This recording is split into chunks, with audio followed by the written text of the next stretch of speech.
Hey, you've made it. We are now ready for the last act of Julius Caesar, Act 5, and we're going to try to work all the way through it today. So here we go. I'm going to try to get this all into one or two videos at once. In Act 5, Scene 1 of Julius Caesar, Octavius and Antony are on the battlefield of Philippi with their armies.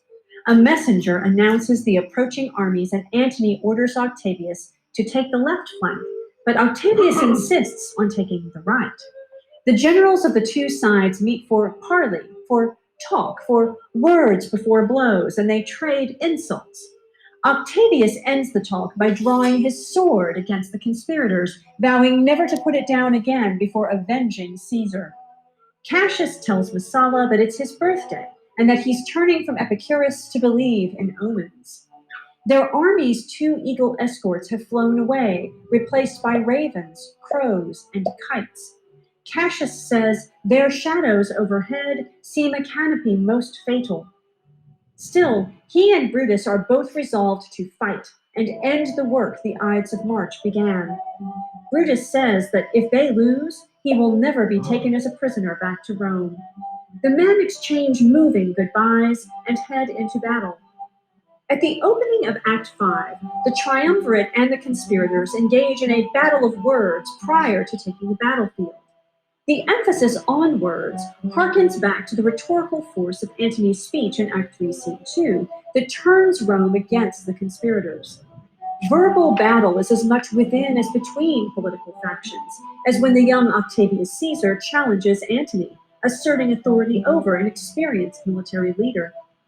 When chastened, Octavius issues a vague threat, raising the question whether his temperament is an improvement over Caesar's.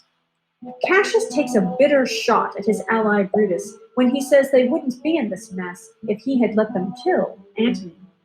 It's worth noting here that both Brutus and Cassius alter long-held beliefs. Cassius abandons his Epicurean belief that the gods don't send omens. And even though, as a Stoic, Brutus doesn't believe in suicide, he vows that he will not be returned to Rome a prisoner. Actual warfare will soon make these verbal skirmishes literal, but note that the scene ends with a moving exchange of love and respect between Brutus and Cassius.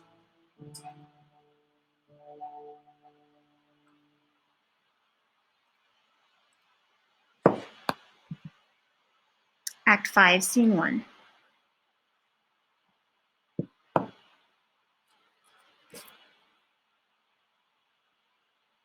I believe.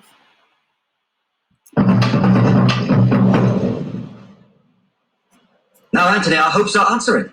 You said the enemy would not come down, but keep the hills and upper regions. It proves not so. Their battles are at hand. They mean to warn us at Philippi here, answering before we do demand of them. Tut, I am in their bosoms, and I know wherefore they do it. They could be content to visit other places and come down with fearful bravery, thinking by this face to fasten in our thoughts that they have courage, but 'tis not so. Prepare you, generals. The enemy comes on in gallant show. Their bloody sign of battle is hung out, and something to be done immediately. Octavius, lead your battle softly on upon the left hand of the even field. Upon the right hand, I keep the other left. Why do you cross me in this exigent? I do not cross you, but I will do so.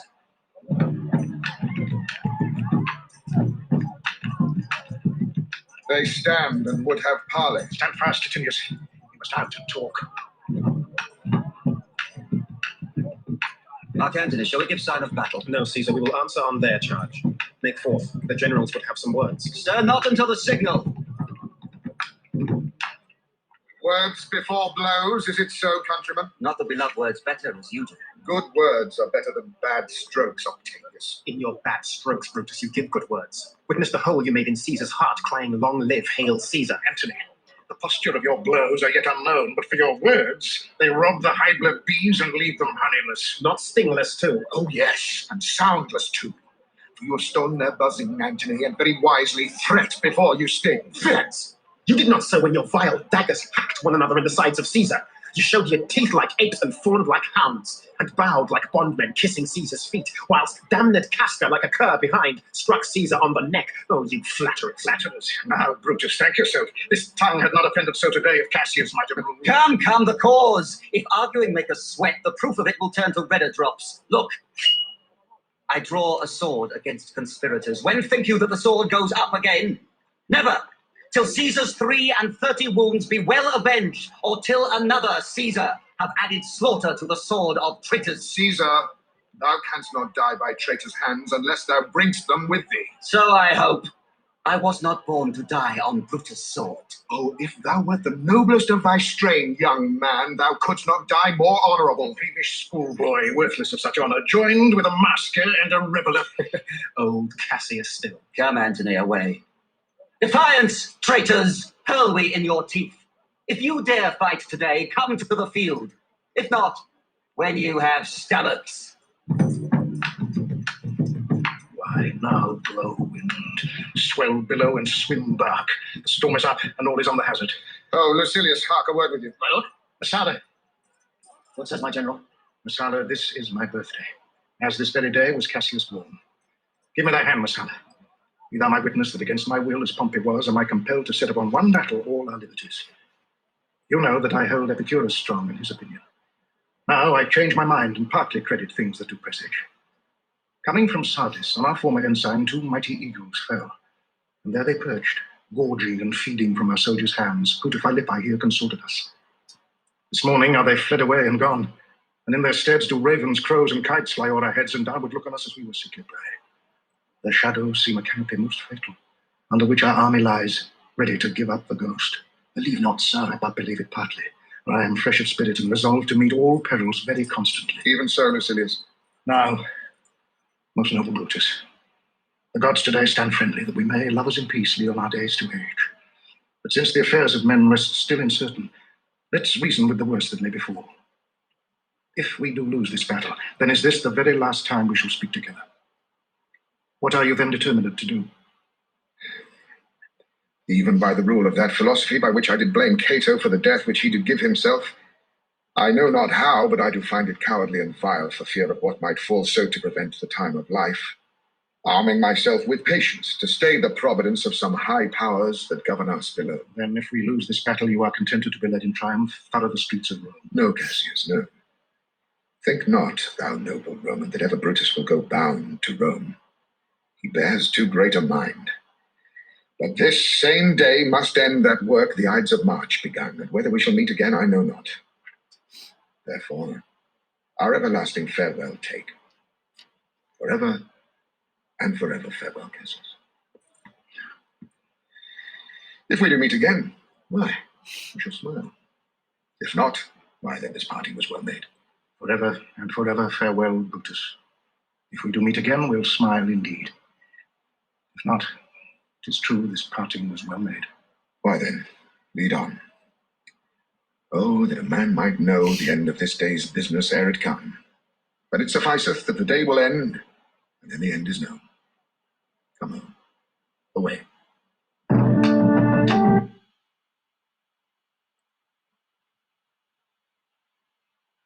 Now we're going to look ahead to scenes 2 and 3 together. In the 6 lines of Act 5, Scene 2 of Julius Caesar, Brutus sends orders to his legion on the other side of the battle. Octavius's flank looks vulnerable, and they should attack. In Act 5, Scene 3 of Julius Caesar, we shift to Cassius, who has just killed his own standard bearer for retreating. Brutus's army has won advantage over Octavius, and his soldiers are looting the field for spoils. Acting like victors too early and too eagerly, they allow Antony's troops time to encircle Titinius and Cassius. When he mistakenly thinks that Titinius has been taken captive, Cassius despairs. He asks Pindarus to kill him, which he does. But Titinius wasn't captured. He and Messala approach with news that Brutus's forces have won against Octavius, and they find Cassius on the hill, dead. Titinius laments how Cassius has misconstrued everything. He puts the crown of victory on Cassius's head and slays himself in grief. When Brutus sees the 2 men dead, he cries that Julius Caesar is still so mighty that his spirit turns their swords against themselves. Brutus resolves to test fortune in a second fight. The bold tactics of the short Act 5, Scene 2 show off the military acuity of Brutus, but the advantage he wins on the field will be undone in Act 5, Scene 3. The tragic misunderstandings of Act 5, Scene 3 overpower the military stalemate. Put another way, Brutus's victory over Octavius is rendered insignificant by the despair and suicide of Cassius and Titinius. Cassius despairingly abandons his previous belief in man's ability to change his fate. He surrenders quickly to his misconstrual, giving up his free will in a way that ironically creates his own loss, i.e., he changes his own fate in the very act of surrendering to it. Had Cassius lived to understand his misreading, we may have had a very different story.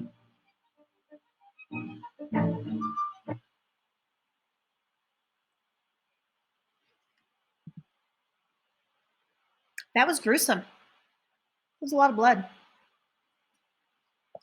Come on now.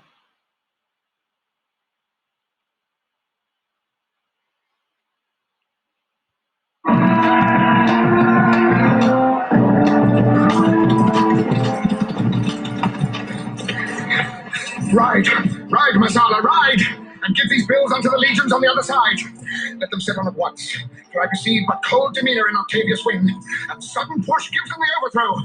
Ride, Masala! Let them all come down.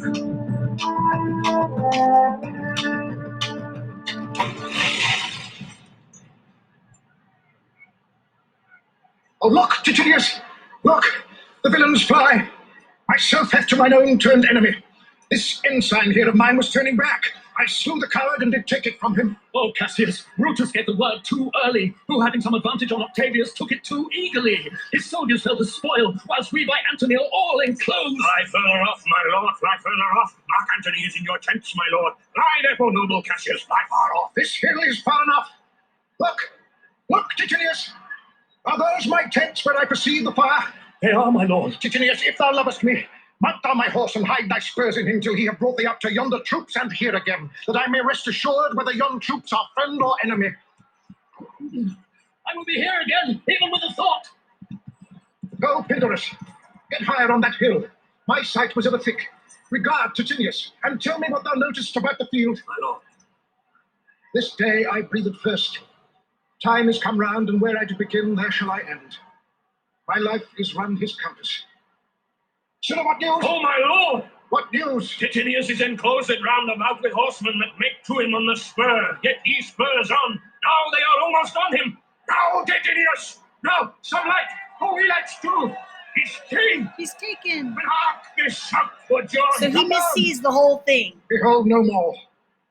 O coward that I am, to live so long to see my best friend ta'en before my face. Come hither, Scylla. In Parthia did I take thee prisoner, and then I swore thee, saving of thy life, that whatsoever I did bid thee do, thou shouldst attempt it. Come now, keep thine oath.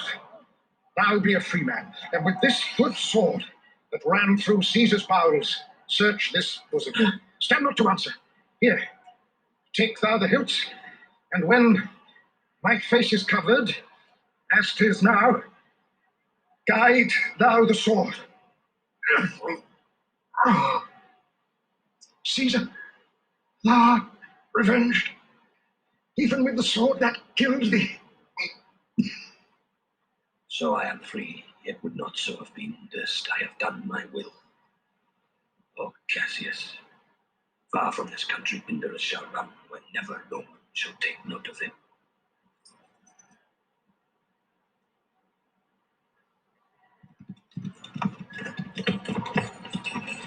It is but change, Titinius, for Octavius is overthrown by noble Brutus' power, as Cassius' legions are by Antony. These tidings will well comfort Cassius. Where did you leave him?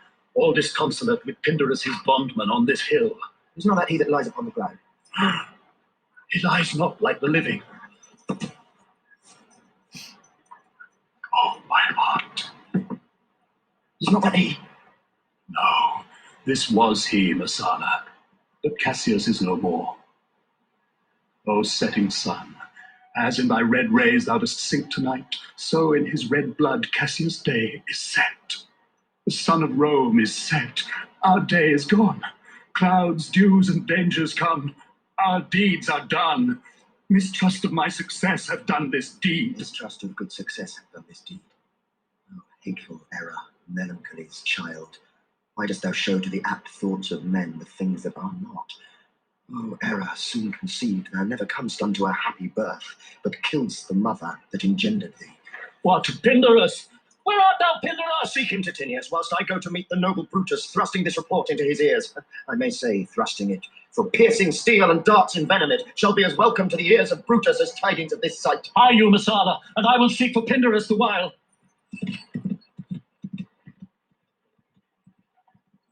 Why dost thou send me forth, brave Cassius? Did I not meet thy friends, and did not they put on my brows this wreath of victory, and bid me give it thee? Didst thou not hear their shouts? Alas, thou hast misconstrued everything. But hold thee, take this garland on thy brow. Thy Brutus bid me give it thee, and I will do his bidding. Brutus, come apace, and see how I regarded Caius Cassius.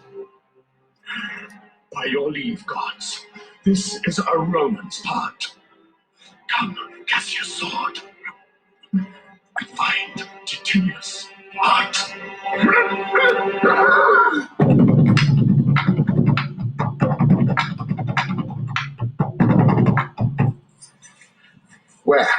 Where, Messala, doth his body lie? Lo, yonder, and Titinius mourning it. Titinius' face is upward. He is slain. Oh, Julius Caesar, thou art mighty yet. Thy spirit walks abroad and turns our swords in our own proper entrails. Brave Your Titinius. spirit's so great it makes Look, us where he kill hath ourselves. crowned dead Cassius. Are yet 2 Romans living such as these? The last of all the Romans. Very well. It is impossible that ever Rome should breed thy fellow. Friends, I owe more tears to this dead man than you shall see me pay. I shall find time, Cassius. I shall find time. Come, therefore. And to Thassos sent his body. His funeral shall not be in our camp, lest it discomfort us. Lucilius, come, and come, young Cato, let us to the field. Labio and Flavius set our battles on. 'Tis 3 o'clock, and Romans, yet ere night we shall try fortune in a second fight. This is the part that always confused me, and I gotta tell you what's going on because there's a few important things here. Let me try to take you back through this. Oh, that's a long way. Woo, scene 3. The last few moments of Cassius's life are filled with both irony and a sense of nobility. Ironically, his own men are beginning to show signs of mutiny. Brutus, too, has given bad military advice, ordering the attack too early. And instead of joining forces to help Cassius's army defeat Antony, the honorable Brutus's men have begun to loot and pillage the enemy's camp. So that is what they're talking about here. You know, they took it too eagerly. His soldiers fell to spoil while we're all about all enclosed. All right. Essentially, we also learned, of course, that one of Cassius's fatal flaws is revealed when he asks Pindarus to relate to him what is happening to Titinius. In an ironic twist, Cassius, who condemned Caesar because of his physical ailments, remember, revealed that his sight was ever thick. Cassius's short-sightedness is metaphorically and now literally wreaking havoc through it's been wreaking havoc through the play. He's been unable to really see what the people of Rome wanted in a leader. He was blind to Brutus's inability to lead the conspiracy, and now his blindness is going to result in his own death. So when he asks here for Pindarus to go higher on that hill and look and allows Pindarus to talk about how Titinius is enclosed and the horsemen are spurring him on, and now and they're shouting for joy because he's taken. Cassius, trusting that, has essentially done himself in. Now, of course, Cassius, who's over emotional, is overcome with melancholy and decides already that he's resigned to die. He talks about how this is his birthday and that he might as well on the day that he breathed first. Let's see. Where is he talking about all that? Oh, yeah, Cassius's day is set. The sun of Rome is set. Our day is gone. Blah, blah, blah. He's so sad, right? So basically, he basically is misreading the chain of events. He doesn't even wait for confirmation of Titinius's fate, but right then asks Pindarus to assist him in suicide. And so that is really sad and unfortunate. But the bottom line is, yeah, he like moves a little fast, right? Like in any tragedy. Now, basically, there's this final homage that Titinius gives to Cassius, and I'm not going to bore you with all of that, but some people care. Titinius is devastated by the death of his friend Cassius. He feels responsible for Cassius's death. He feels that it was an act of courage to commit suicide rather than to live shamefully.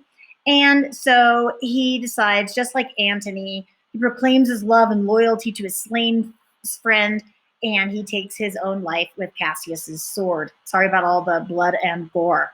Of course, then finding there it is, find Titinius's heart. Okay, then of course, here comes basically the bodies of Cassius and Titinius. Brutus is going to proclaim this whole thing over the bodies. Oh, look at you, this is so sad.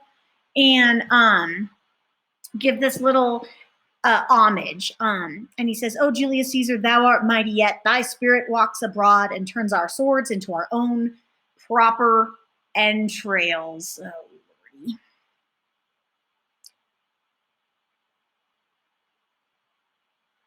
Okay, I can't find it.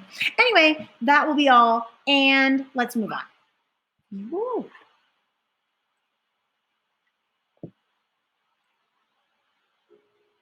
In Act 5, Scene 4 of Julius Caesar, Brutus urges his men to hold up their heads. Eager to show his courage in war, the young Cato loudly proclaims his name. Lucilius follows suit, proclaiming himself to be Brutus. Cato is killed, and soldiers capture Lucilius, thinking he is Brutus. When Antony asks to see the captured Brutus, Lucilius says, "Brutus is safe enough. No enemy shall ever take alive the noble Brutus." Though not Brutus, Antony says Lucilius is no less a prize in worth. He orders that he be treated well, and he sends soldiers to search for Brutus to find out if he is alive or dead. The men ride into battle shouting their names, indicating the importance of family lineage and patriotism in Roman culture. Lucilius resists being taken as a prisoner of war, even after his capture, indicating the importance of a battlefield death. We see, too, in this short scene, Brutus's resolve to keep fighting. Cassius's death was a blow that unsettled his sense of victory, but he rallies his troops and they respond with unswerving loyalty.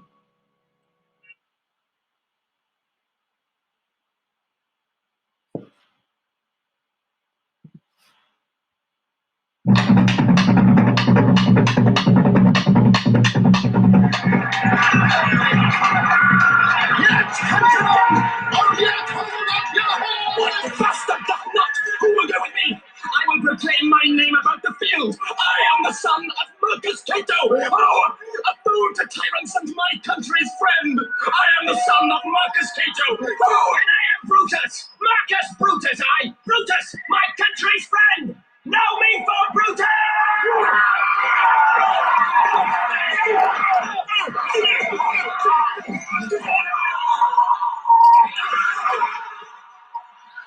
Forgot about that part. For young noble Cato up and down. When thou diest as bravely as Titinius, then mayst be honored, being Cato's son. Yield, or thou diest! Only I yield to die! There is so much that thou wilt kill me straight! Kill Brutus, and be honored in his. We must not! A noble prisoner! Brother, get out of here! Brutus is dead! Hush now! Here comes the general! Brutus is dead! Brutus is dead, my lord! Where is he? Safe, Antony. Brutus is safe enough. I dare assure thee that no enemy shall ever take alive the noble Brutus. The gods defend him from so great a shame. When you do find him, or alive or dead, he will be found like Brutus, like himself. This is not Brutus, friend, but I assure you a prize no less in worth. Keep this man safe. Give him all kindness. I had rather have such men my friends than enemies. Go on and see where Brutus be alive or dead, and bring us word unto Octavius' tent how everything is chanced.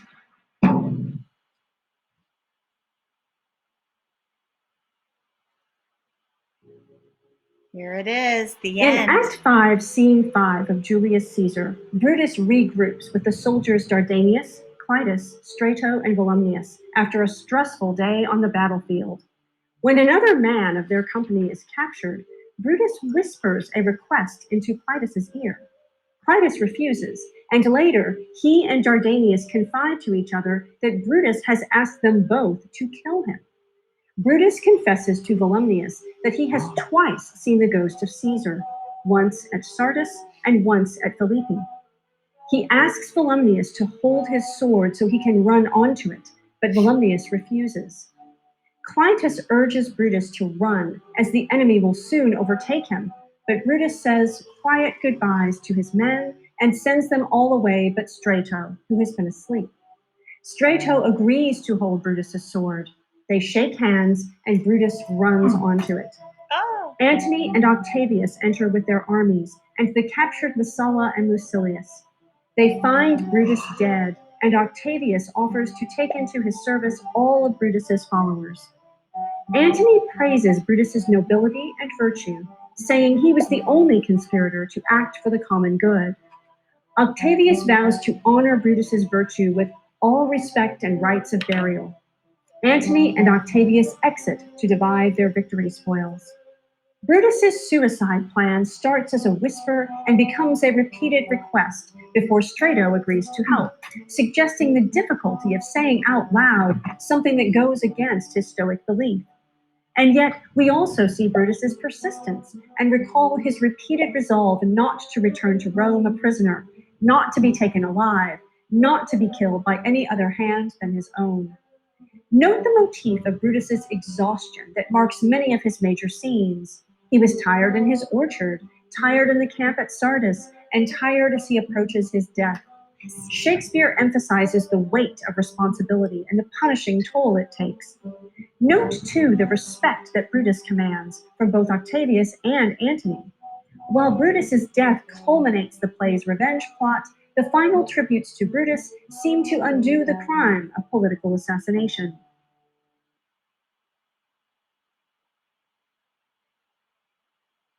Has anyone else wondered why they couldn't fashion some actual fingers on these actors? It's just been amusing to me. All right, here it is, you guys. Sorry about all the blood and gore, but you know, that's tragedy. Here we go.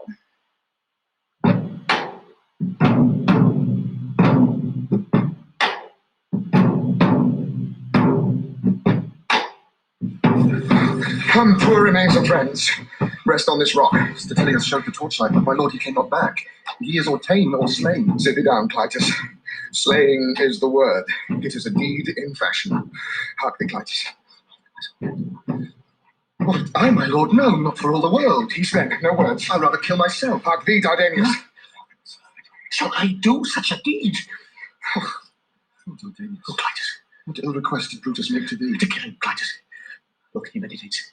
Now is that noble vessel full of grief that it runs over even at his eyes. Come hither, good Volumnius. List a word. What says my lord? Why this, Volumnius? The ghost of Caesar hath appeared to me several times by night, at Sardis once, and this last night here in Philippi fields. I know my hour is come. Not so, my lord. Nay, I am sure it is, Volumnius. Thou seest the world, Volumnius, how it goes. Our enemies have beat us to the pit. It is more worthy to leap in ourselves than tarry till they push us. Good Volumnius, thou knowest that we two went to school together. Even for that our love of old, I pray thee, hold thou my sword hilts whilst I run on it. That's not an office for a friend, my lord. Fly, fly, my lord. There is no tarrying here. Farewell to you, and you, Volumnius. Strato, thou hast been all this while asleep. Farewell to thee too, Strato. Countrymen, my heart doth joy that yet in all my life I found no man but he was true to me. I shall have glory by this losing day more than Octavius and Mark Antony by this vile conquest shall attain unto. So fare you well at once, for Brutus' tongue hath almost ended his life's history. Night hangs upon mine eyes. My bones would rest that have but labored to attain this hour. Fly, my lord, fly. Hence, I will follow. I prithee, Strato, stay there by thy lord. Thou art a fellow of a good respect. Thy life hath had some snatch of honor in it. Hold then my sword, and turn away thy face, while I do run upon it. Wilt thou, Strato? Give me your hand first. Fare you well, my lord. Farewell, good Strato. Caesar, now be still. I killed not thee with half so good a will.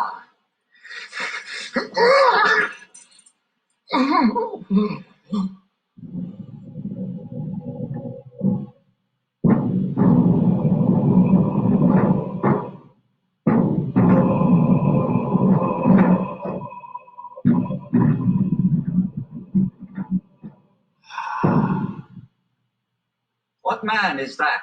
My master's man. Strato, where is thy master? Free from the bondage you are in, Messala. The conquerors can but make a fire of him. For Brutus only overcame himself, and no man else hath honour by his death. So Brutus should be found. I thank thee, Brutus, that thou hast proved Lucilius' saying true. All that serve Brutus, I will entertain them. Fellow, wilt thou bestow thy time with me? Aye, if Messala will prefer me to you. Do so, good Messala. How died my master, Strato? I held the sword, and he did run on it. Octavius, then take him to follow thee, that did the latest service to my master. This was the noblest Roman of them all. All the conspirators, save only he, did that they did in envy of great Caesar.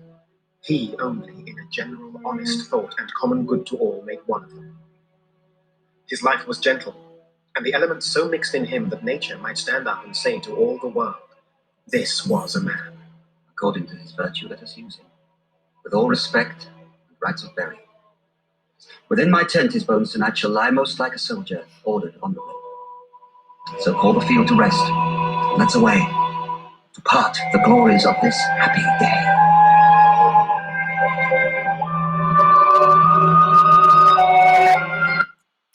The end. We'll be back with you shortly. Stay tuned.